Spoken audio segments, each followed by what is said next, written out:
major of international studies and political science and study for Noni. I moved here from Israel 4.5 years ago.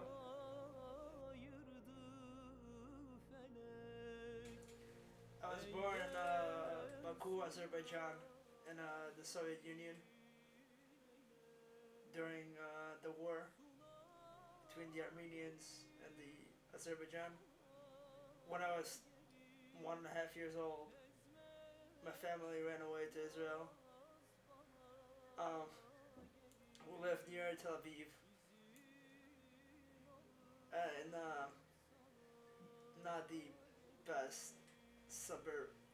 It's supposed to be a suburb, but like really far from. They try to make it really far from the city, but they made it too far, so it's like a middle of fucking nowhere, surrounded by like not. Anyway, it's not a good area. Yeah, yeah, they don't really do it at the school because they don't try to encourage you to go to the military because you're gonna go anywhere without like no matter what. So they don't really say anything about it. When you turn 17, you officially are not allowed to leave anywhere. Like you're essentially under not home arrest, but like you're not allowed to leave the country. Um, when you graduate from high school and you turn 18, you go to you are drafted to the military. Um, I I had an accident when I went to a field trip to a military base. I accidentally got shot in my ass and I kind of fell and I hurt my back. And after I went to the hospital, my mom decided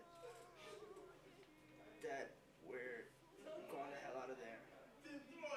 And since my dad was already here because my grandpa, rest in peace, died, it wasn't his funeral, so she just like, you know what, forget your ticket back home. We're coming to you. The military can send you to college, and if you're lucky, they're gonna pay you the whole tuition. And then you pretty much come back as not as a private as the next level, it's private. Officer. As an officer, and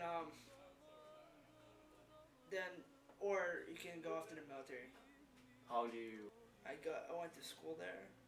Like at the beginning, there was it was a brand new town, so the school is pretty much like first grade to 12th grade on one school, and I just by the time I reached, but like the time I was in 6th grade, I went to a different high school, and then when I was 17, I moved to the U.S. Essentially, the only thing that held her back from like moving was that her dad was sick, so she didn't want to leave him. And then when she died, she was like, "Let's just better move." Mom and dad and my little brother here. My brother is perfectly fine with it because he didn't really want to join the military in the first place.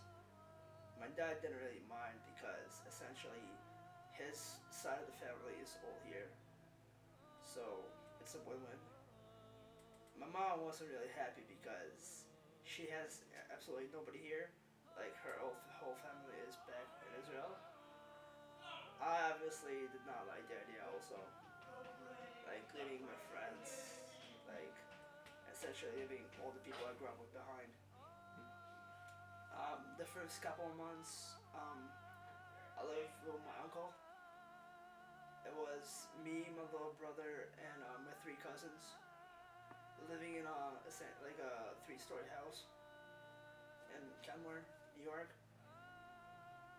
Then towards the second semester of my junior year in high school, we got an apartment, and then we moved out of my uncle's house. I'm just kind of surprised by the fact that a lot of like since high school, a lot of people like kept telling me like a lot of essentially like ignorant, not like they insult me or anything. They just out of ignorance and stuff. It just kind of surprises me the level of like I don't know knowledge a lot of people have in this country. And I'm not saying everybody. I'm just saying like generally speaking, most of the people I've met thought that I came from essentially middle of nowhere, a desert, and apparently I've been riding camels all my life, which is, and I repeat, it's not true. I came from a city, well, a suburb, and I've never rode a camel, ever, ever, ever rode a camel. Like I said, I'm double majoring in international studies and political science, and I also speak, besides English, I also speak Russian and Hebrew, and I know also a bit of Arabic. So what I want to do is, hopefully, when I graduate, try to get a job as a translator somewhere, or translator or interpreter, and that's pretty much my dream job. Just sit and people tell me what to say, and I'll just translate it